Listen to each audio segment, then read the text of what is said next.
నిజామాబాద్ జిల్లా ఆర్మూర్ మున్సిపల్ కౌన్సిలర్లు దూకుడు పెంచారు. మున్సిపల్ చైర్మన్ పై అవిశ్వాస తీర్మానం వైపు అడుగులు వేస్తున్నారు. ఎన్నికలకు నాటకీయ పరిణామాల మధ్య ముహూర్తం ఖరారు చేసుకున్నారు. ఇక అవిశ్వాస తీర్మాన సమావేశాన్ని నిర్వహించేందుకు అధికారులు నిర్ణయం తీసుకున్నారు. మున్సిపల్ చైర్పర్సన్ పండిత్ వినీత పవన్ పై మున్సిపల్ కౌన్సిలర్లు అవిశ్వాస సమావేశం ఈ రోజు జరగనుంది. దీనికి ఇరు వర్గాల నాయకులు మున్సిపల్ కౌన్సిలర్ల మద్దతుతో క్యాంపు కార్యాలయాలకు తెరలేపారు. ఆర్మూర్ మున్సిపల్ బీఆర్ఎస్ స్వపక్షంలోనే విపక్షం తయారై గత ఏడాది డిసెంబర్ 12న జిల్లా కలెక్టర్ రాజీవ్ గాంధీ హనుమంతులు కలిసి బీఆర్ఎస్ పార్టీకి చెందిన 24 మంది కౌన్సిలర్లు ఆర్మూర్ మున్సిపల్ చైర్పర్సన్ పండిత్ వినీత పవన్ పై అవిశ్వాస పెట్టాలని సంతకాలతో కూడిన వినతి పత్రాన్ని అందజేశారు. మున్సిపల్ కౌన్సిలర్ల వినతి పత్రాన్ని పరిశీలించి ఆర్మూరు మున్సిపల్ కమిషనర్ ప్రసాద్ చౌహాన్ పార్టీలకు చెందిన మున్సిపల్ కౌన్సిలర్ల బలాబలాలను తెలుసుకుని ఆర్మూరు మున్సిపల్ కార్యాలయంలో గురువారం అవిశ్వాస తీర్మాన సమావేశాన్ని నిర్వహించేందుకు అధికారులు నిర్ణయం తీసుకున్నారు.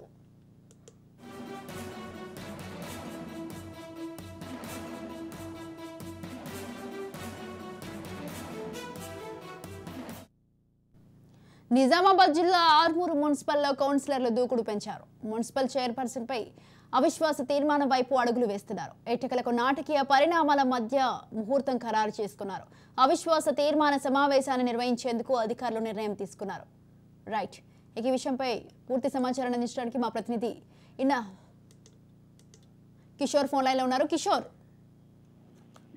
సొంత పార్టీ నేతలే పెట్టిన అవిశ్వాస తీర్మానాన్ని ఆ పార్టీ సంబంధించిన కాంగ్రెస్ కౌన్సిలర్లు బీఆర్ఎస్ పార్టీకి సంబంధించిన కౌన్సిలర్లు సక్సెస్ అయ్యారని చెప్పవచ్చు. అయితే గత నెల 12వ తేదీన బీఆర్ఎస్ పార్టీకి సంబంధించిన chairperson Armoor municipal chairperson Pandit వినీతకు వ్యతిరేకంగా పార్టీ వ్యతిరేక కార్యకలాపాలకు పాల్పడుతుంది, ఇతర పార్టీలలోకి వెళ్లేందుకు సిద్ధమవుతుందని ఆరోపిస్తూ ఆ పార్టీకి సంబంధించిన 24 మంది బీఆర్ఎస్ సంబంధించిన కౌన్సిలర్లు కలెక్టర్ కు వినతి పత్రం అందజేశారు. అయితే మద్దతు ఉపసంహరించుకుంటున్నట్టు కూడా వినతి పత్రంలో చేర్చారు. దీన్ని ఆమోదించిన కలెక్టర్ జనవరి 4న ఈ రోజు అవిశ్వాస తీర్మానానికి ఆమోదం తెలిపారు. ఈ నేపథ్యంలో ఈ రోజు ఉదయం కూడా కొంత ఉత్కంఠ వాతావరణం నెలకొందనే చెప్పవచ్చు. గత నెల రోజులుగా కౌన్సిలర్లు అందరూ కూడా క్యాంపు రాజకీయాలకు వెళ్ళిన పరిస్థితి. అటు రెండు వర్గాలుగా విడిపోయి బీఆర్ఎస్ సంబంధించిన కౌన్సిలర్లు 2 వర్గాలుగా విడిపోయారు. అటు పండిత్ వినీత సంబంధించి ప్రస్తుతం ఉన్న చైర్పర్సన్ పండిత్ వినీతకు సంబంధించి 11 మంది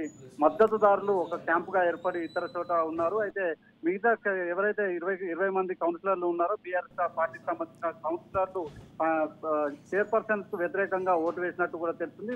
ఈ రోజు జరిగిన అవిశ్వాస సమావేశంలో మాత్రం 20 మంది వ్యతిరేక బీఆర్ఎస్ పార్టీకి సంబంధించిన 20 మంది కౌన్సిలర్లు, అలాగే 4 బీజేపీ కౌన్సిలర్లు ఈ సమావేశంలో పాల్గొన్నారు. అలాగే ఆర్మూర్ ఎమ్మెల్యే రాకేష్ రెడ్డి కూడా ఈ సమావేశంలో పాల్గొన్నారు. అయితే చైర్పర్సన్ కు వ్యతిరేకంగా తొలగించాలంటూ మాత్రం 20 మంది బీఆర్ఎస్ కౌన్సిలర్లు ఓటు వేశారు. వారికి మద్దతుగా బీజేపీ కౌన్సిలర్లు కూడా పండిత్ వినీతకు వ్యతిరేకంగా ఓటు వేసిన పరిస్థితి మాత్రం కల్పిస్తుంది. అయితే ఈ నేపథ్యంలో అటు చైర్మన్ పదవిని పండిత్ వినీత కోల్పోయిందనే చెప్పవచ్చు. మరో 2 రోజుల్లో నూతన చైర్మన్ సంబంధించిన ఎంపిక ప్రక్రియ కూడా జరిగే అవకాశం మాత్రం కనిపిస్తుంది. అయితే గతంలో చూసినట్లయితే పలు సందర్భాల్లో పండిత్ వినీతను చైర్పర్సన్ ఎవరైతే ఉన్నారో పండిత్ వినీతను తొలగించాలని చాలా సార్లు ఆ పార్టీ నేతలే ముందుకు వచ్చినప్పటికీ కూడా అప్పటి ఎమ్మెల్యే జీవన్ రెడ్డి మద్దతుగా నిలిచారు. అయితే గత ఎన్నికల్లో జీవన్ రెడ్డి ఓటమి చెందిన అనంతరం రాజకీయాలు ఒక్కసారిగా మారిపోయారని చెప్పవచ్చు. అయితే బీఆర్ఎస్ పార్టీలోనే